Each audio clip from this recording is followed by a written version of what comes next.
Hello दोस्तों, welcome to miss travelled. मैं आपका अपने चैनल पर स्वागत करता हूं, जहां पर हम हॉरर रिलेटेड मिस्ट्री फैक्ट्स और कहानियां बताते हैं। तो वैसे जो आज की कहानी होने वाली है वो होने वाली एक बेचारी बच्ची की, जो कि सिर्फ अभी 10th क्लास पास की थी। अभी अभी उसके 10th क्लास के एग्ज़ाम ख़त्म हुए थे। सब बच्चे बहुत खुश लग रहे थे उसके आसपास। तभी उस स्कूल का सबसे होशियार लड़का मानिक राठौर उसके पास आता है और दिखता है कि वो एक कोने में आराम से अपने पैरों को पकड़कर बैठी हुई है और रो रही है। उसे कुछ समझ नहीं आता, तो मानिक उसके पास जाता है, बोलता है, साक्षी क्या हुआ, ठीक हो? तो साक्षी हकलाते हुए बोलती है, हाँ हाँ मैं ठीक हूँ, मुझे कुछ नहीं हुआ है। इतना अजीब बिहेव कर रही थी कि मानिक देखते समझ गया कि कुछ गड़बड़ तो है, क्योंकि जो लड़की उसके टक्कर की मुकाबला करती है क्लास में, दोनों ही बहुत अच्छे स्टूडेंट हैं, दोनों ही पढ़ाई में बहुत अच्छे हैं, एकदम से वो ऐसे शांत गुमसुम, उसे वो समझ नहीं आता। तो मानिक इस बात पर ध्यान नहीं देता और बोलता है, टाइम हो गया इतना ज़्यादा, घर जाओ, यहाँ क्या कर रही हो? तो वो अपने घर चली जाती है, कहती है मुझे कुछ नहीं हुआ, मेरी चिंता मत करो, मैं चली जाऊँगी घर। मानिक वहाँ से चला जाता है। स्कूल से घर आने के बाद साक्षी बहुत खुश होती है। जो लड़की अचानक इतनी परेशान थी वो एकदम से खुश हो जाती है, कुछ समझ नहीं आता। तो उसके बाद वो घर में बहुत चहल पहल करती है, खुश नज़र आती है। उसकी माँ भी सब देख के बहुत खुश होती है, बहुत खुश होती है। उसकी माँ सोचती है शायद एग्ज़ाम ख़त्म हुए हैं ना, इसलिए इतनी खुश है। कुछ दिनों तक यही चलता है, साक्षी बहुत खुश रहती है। लेकिन तभी 2 हफ्ते बाद ही उसकी तबीयत ख़राब हो जाती है।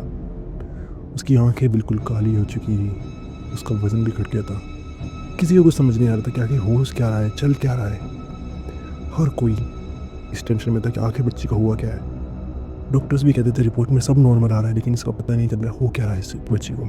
उसकी आंखें बिल्कुल काली गड्ढे में जा चुकी होती है। उसे कुछ समझ नहीं आता कि आखिर हो क्या रहा है। इन सब परेशानियों को देखते हुए साक्षी के पिता एक दिन उसकी माँ से बोलते हैं कि हमें बच्ची को थोड़ा पंडित जी वगैरह को दिखाना चाहिए, क्या पता इसको नज़र लगी हो, झाड़ा वगैरह लगवा लेना चाहिए, इसकी नज़र उतरवा लेनी चाहिए पंडित जी से। उनके गांव के पंडित जी हैं, वहाँ से नज़र उतरवा लेते हैं, क्या पता नज़र लगी हो। इतना बोलते ही ज़्यादा देर नहीं हुई थी, सिर्फ 1 मिनट बाद साक्षी उठ खड़ी होती है अपने बेड पे, और फिर जो वो बोलती है उसके बाद सब हैरान हो जाते हैं। उसके बाद सब हैरान हो जाते हैं, क्या है वो, क्या बोलती है अब वो सुनो। वो खड़े होकर बोलती है, मम्मी पापा मैं ठीक हूँ, मुझे कुछ नहीं हुआ है, देखो मेरी तरफ देखो, मैं बिल्कुल सही सलामत हूँ। उसके मम्मी पापा देखते हैं, जो बच्चे बेड से नहीं उठ पा रही थी वो उठकर खड़े होकर बोलती है, मम्मी पापा मैं बिल्कुल ठीक हूँ, यहाँ से चलो, डिस्चार्ज कराओ, मुझे यहाँ नहीं रहना है, मुझे घर जाना है, मुझे कुछ नहीं पता, मुझे आज ही घर लेकर जाओ। उसके मम्मी पापा उसकी तरफ देखते हैं, जिस बच्ची की आंखें बिल्कुल गड्ढे में जा चुकी थी, काली हो चुकी थी, वो बच्ची बिल्कुल नॉर्मल जैसे पहले हुआ करती थी। जो वजन उसका घटा था वो भी सामान्य हो गया था, जितना पहले था उतना ही हो गया था। जिस बच्ची ने 1 हफ्ते से कुछ नहीं खाया है, उसका वजन उतने का उतना ही हो गया एकदम से। मम्मी पापा को थोड़ा शक हुआ, लेकिन उन्होंने इस चीज़ को इग्नोर कर दिया। अगले दिन साक्षी को डिस्चार्ज मिल गया। वो रात को जैसे जैसे उसके माता पिता ने समझाया कि अभी डिस्चार्ज नहीं मिल सकता है, अगले दिन डिस्चार्ज मिल गया।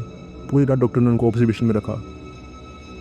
अगले दिन डॉक्टर उसकी मॉम डैड को बुलाते हैं और पूछते हैं, क्या आपने ऐसा क्या किया है, क्या आपकी बच्ची एकदम से इतनी चुस्त तंदुरुस्त हो गई?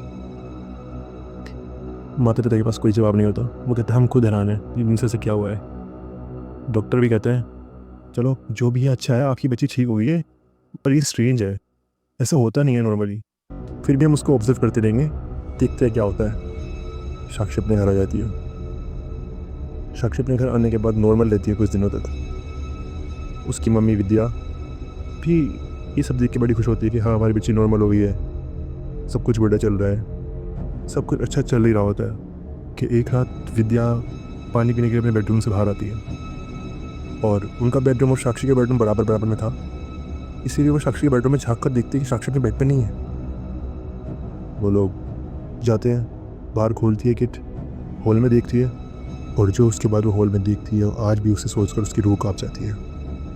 वो देखती है साक्षी दीवार से उल्टी लटक कर, इसकी आंखों से खून टपक रहा है, मुंह से खून टपक रहा है, उल्टी लटकी हुई है, और उसकी मोम की तरफ एक क्रीपी स्माइल दे रही है। और फिर उसको बोलती है, जो तुझे नहीं देखना चाहिए था तूने वो देख लिया। अब मैं तुझे लेकर ही जाऊंगी, और अपनी मोम पे अटैक कर देती है। दीवार से नीचे उतरती है और इतनी तेज स्पीड में वो अपनी मोम पे अटैक करती है कि उसकी मोम ज़मीन पे गिर जाती है और चिल्लाना शुरू कर देती है, बचाओ बचाओ मुझे, बचाओ, छोड़ दो मुझे। इतना सुन के राहुल बाहर आता है, विद्या के हस्बैंड ने और साक्षी के पापा। राहुल बाहर आकर देखते हैं कि उसकी वाइफ जो है वो अकेली ज़मीन पे लेटी हुई चिल्लाई जा रही है। पता नहीं क्यों वो लाइट्स ऑन करते हैं, कोई नहीं होता वहाँ पर। वो विद्या से पूछते क्या हुआ क्या हुआ। विद्या अपने बचाव में चिल्ला रही थी इधर उधर। थोड़ी देर तो वो अपने होश में नहीं आ पाती, जैसे उसमें आती है तब वो दिखती है कि वहाँ कोई नहीं है, जो कुछ भी था वो हुआ ही नहीं। वो कहते नहीं मैंने साक्षी को यहीं पे देखा था, साक्षी ने मुझ पर अटैक किया। लेकिन राहुल बोलते हैं नहीं तुमने कोई सपना देखा होगा या फिर तुम्हें कोई वहम हुआ होगा, ऐसे कैसे हो सकता है। साक्षी तो अपने कमरे में सो रही है अपने रूम में, जाकर देखो। विद्या भागती हुई साक्षी के रूम में जाती है और वहाँ पे देखती है कि साक्षी आराम से अपने बिस्तर पे सो रही है। विद्या अपनी कमर जैसे ही राहुल की तरफ घुमाती है तभी उसे किसी के हंसने की आवाज़ आती है साक्षी के रूम से। वो पीछे मुड़कर देखती है, कोई नहीं। साक्षी बड़े आराम से सो रही है, लेकिन असल में वो साक्षी ही हंस रही थी। उसके बाद कुछ दिन, एक दिन, 2 दिन नॉर्मल, तीसरे दिन विद्या देखती है कि पिछली सुबह से साक्षी अपने रूम से बाहर नहीं आई है। सुबह से शाम हो गई है, शाम के 5 बज गए हैं। साक्षी एक बार मेरे रूम से बाहर नहीं आई। उसने ब्रेकफास्ट नहीं किया, उसने लंच नहीं किया, सब उसने बोला कि नहीं अभी नहीं, मन नहीं है, मन नहीं। इस बीच विद्या की आँख लग गई, सो गई। जब वो उठी तो उसने देखा साक्षी अपने रूम से बाहर नहीं आई है। वो उसके रूम में से बनाने जाती है। वो उसको बहुत फोर्स भी करती है, चलो आओ बाहर चलते बेटा, शॉपिंग करके आते हैं, कुछ सामान लेकर आते हैं, कुछ खा कर आते हैं। क्योंकि विद्या जानती थी कि हॉस्पिटलाइज होने के बाद से साक्षी थोड़ा अजीब बिहेव कर रही थी, तो उसे लगा शायद उसे माहौल चेंज की ज़रूरत है।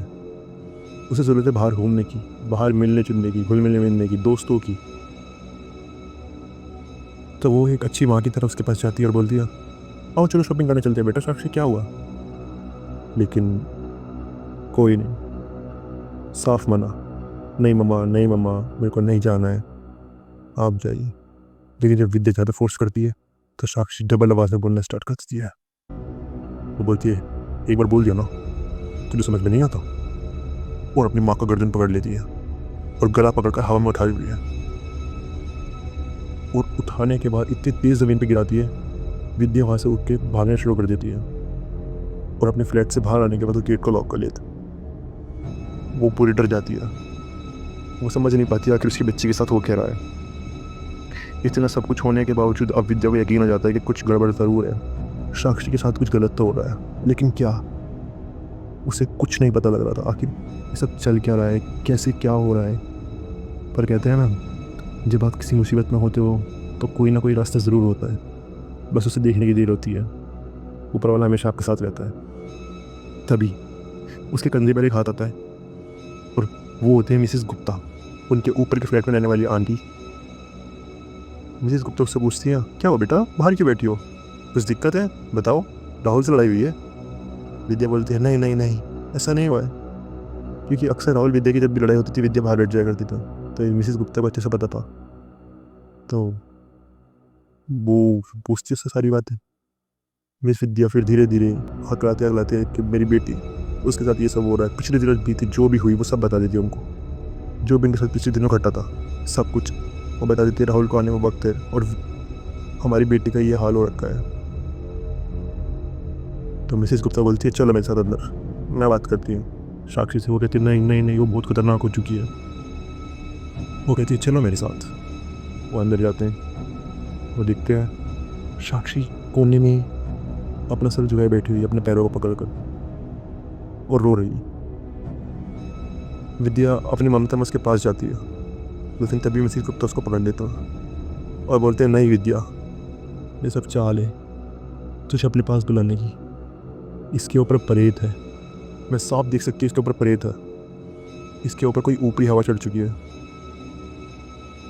मैं जानती ये तेरी बेटी नहीं है, ये वो प्रेत करवा रहा है इससे। इतना बोलते के साथ ही विद्या खड़ी होती है, उसकी आंखें पूरी लाल हो जाती है, पूरी तेज चिल्लाती है हाँ मैं प्रेत हूँ। बोल क्या करेगी, बोल क्या करेगी, इस घर में आया हूँ तो 2 को लेकर जाऊँगा, पहले ये विद्या और दूसरा इसका पति या फिर ये। विद्या रोना शुरू कर देती है, मेरी बेटी को छोड़ दो, मैं तुमसे माफ़ी मांगती हूँ, मेरी बेटी को छोड़ दो, मैं तुम्हारा क्या बिगाड़ा है, कुछ भी। मिसेस गुप्ता इतना देख ही रही थी कि वो प्रेत मिसेस गुप्ता के ऊपर कूद जाता और उन्हें उनका गला दबाना शुरू कर देता है, उन्हें मारना शुरू कर देता। लेकिन विद्या देखती है मिसेस गुप्ता अपने आप को बचाने की जगह अपने हाथ पे बंधा हुआ कलावा, जिसे हम मोली भी कहते हैं, उसे खोल रही होती है। और खोलने के बाद वो विद्या के माथे पर उसका लालवा लगाती है। और तभी के तभी साक्षी भागते अपने रूम में जाते हुए गेट बंद कर लेती है। ये सब कुछ देखने के बाद विद्या सोचती है, ये सब क्या हुआ? आपने जैसे साक्षी के ऊपर कलावा लगाया, इससे क्या हुआ? तभी मिसेस गुप्ता बोलती हैं, ये ऊपर वाले की माया है, ये ऊपर वाले की शक्ति है, ऊपर वाले की शक्ति क्या है, कोई नहीं जीत सकता। हमेशा बुराई के ऊपर अच्छाई की जीत होती है। और फिर वो विद्या से बोलते हैं, तुम मेरे साथ चलो, मैं तुम्हें सब बताती हूँ कि ये सब क्या चल रहा है तुम्हारे घर में। फिर विद्या इनके साथ इनके रूम पर आती हैं और इनके पेट में आने के बाद वो दोनों बातें करते हैं, जहाँ पे इस कहानी के असली पत्ते खुलते हैं। मिसेस गुप्ता बताती है, मैं तेरी बेटी को कई दिनों से देख रही थी, तुझे अब लगा है ये पिछले 2 महीने से हो रहा है। इतना कहने के बाद पूरे रूम में सन्नाटा छा जाता है। विद्या सोचती है कि अगर मिसेस गुप्ता को ये सब पता था तो उन्होंने बताया क्यों नहीं। इस कहानी को आगे जानने के लिए हमारे चैनल को सब्सक्राइब करें, वीडियो को लाइक करें और इस कहानी की सेकंड पार्ट के लिए वेट करें। जल्द ही इस कहानी का सेकंड पार्ट आएगा और पता चलेगा सच कि आखिर साक्षी के ऊपर वो प्रेत आया कहाँ से और ये सब चल क्या रहा है।